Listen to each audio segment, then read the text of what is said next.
How good was Kobe Bryant? When the NBA was looking for an heir to Michael Jordan, Kobe Bryant was one of the first names on people's minds. He was 6 foot 6 inches like Jordan, he was a shooting guard like Jordan, an elite athlete who loved to score, literally like Jordan. It wouldn't be unfair to say Kobe copied his idol without quite having the same on-court success. But as his own man, just how good was Kobe Bryant? That will be the basis on our coverage today. But before we begin, we would like you to be a regular member of our channel. To do that, kindly click on the subscribe button to continue enjoying more of our amazing and sporty content. Please give us a like, share the video, and don't forget to turn on the notification bell for timely updates of our latest uploads.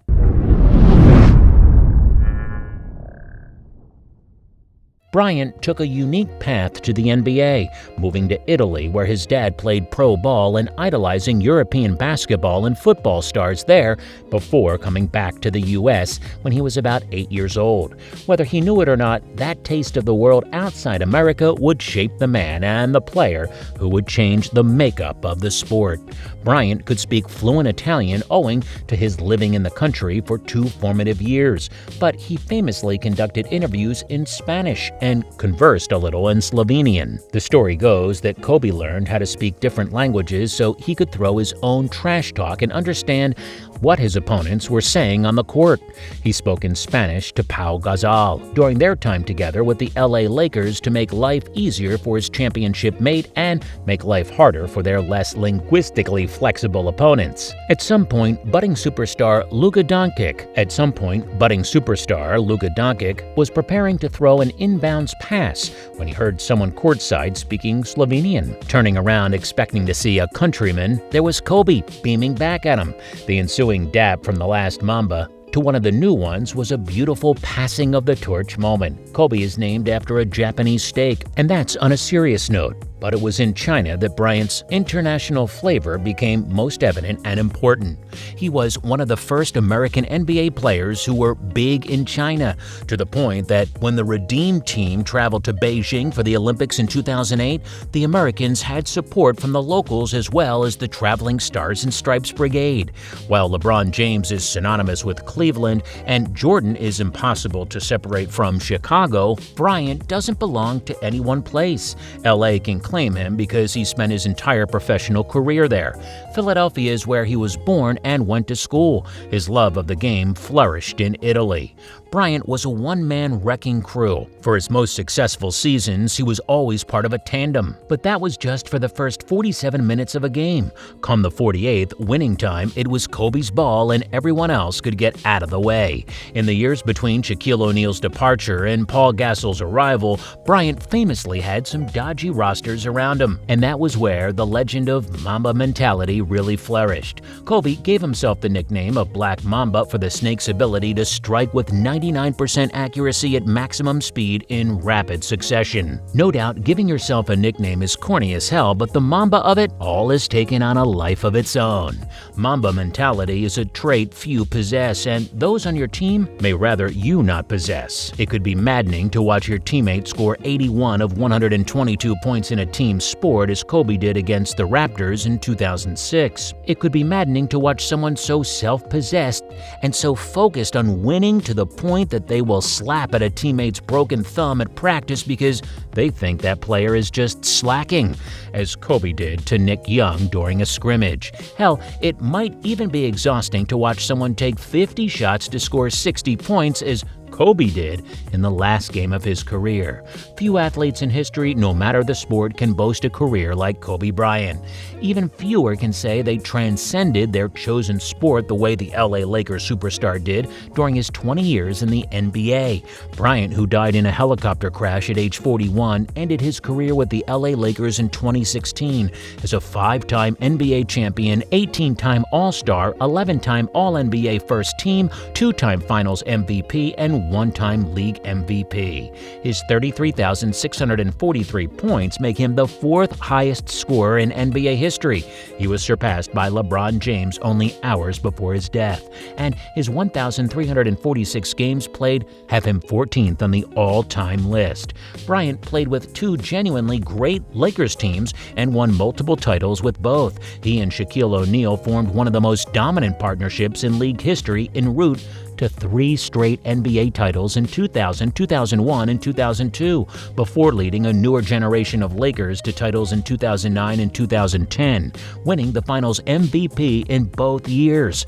Famed for his overwhelming will to win and all-encompassing pursuit of perfection, Bryant is one of the small handful of players to have entered into the conversation of best player of all time.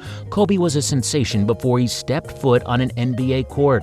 A high school phenom, Bryant made the leap directly to the professional game at just 17 years old, foregoing the usual stint at college. The Lakers had gained pick 13 in the 1996 draft, while trading assets to make a move for an all-star O'Neal, and in Bryant saw the perfect foil for the big man. At 18 years and 72 days, he became the youngest player in history to play an NBA game at the time, but took a season or so to find his feet in the league.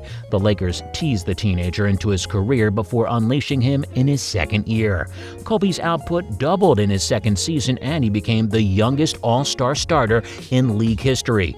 He had begun to make a name for himself as a prolific scorer and fierce competitor, and his partnership with Shaq was blossoming. Early comparisons to Michael Jordan and his career with the all-conquering Chicago Bulls had only just ended in 1998, where inevitable were inevitable, but it was not until his fourth year that Kobe truly broke out.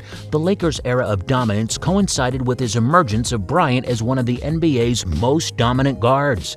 Alongside O'Neal, who was MVP in 1999, and under new coach Phil Jackson, who had led the Bulls to 6 championships, the team and Kobe went to a new level. On the court, Kobe was a picture of grace. He moved with an undefendable speed and precision, was equally capable of the powerful and the poised, and possessed an improvisational streak that took the breath away. Off the court, nobody worked harder. Even at a young age, Bryant's workouts became the stuff of legend. He worked on his game meticulously so it would stand up under pressure, and over the course of his career became feared for his late-game prowess. A case in point was his Game 4 performance in the 2000 Finals against the Indiana Pacers, when he took over the second half of the match in Shaq's absence and led the Lakers to a crunch victory, hitting the game-winning shot in overtime. It was the catalyst for the Lakers to go and win the title, Kobe's first and the Lakers' first since 1988. The high school prodigy had become a genuine NBA star. The Lakers team of the early 2000s forged a dynasty in Kobe and Shaq's image and cruised to a second straight title in 2001. By the 2002 season, Kobe had begun to make the team his own.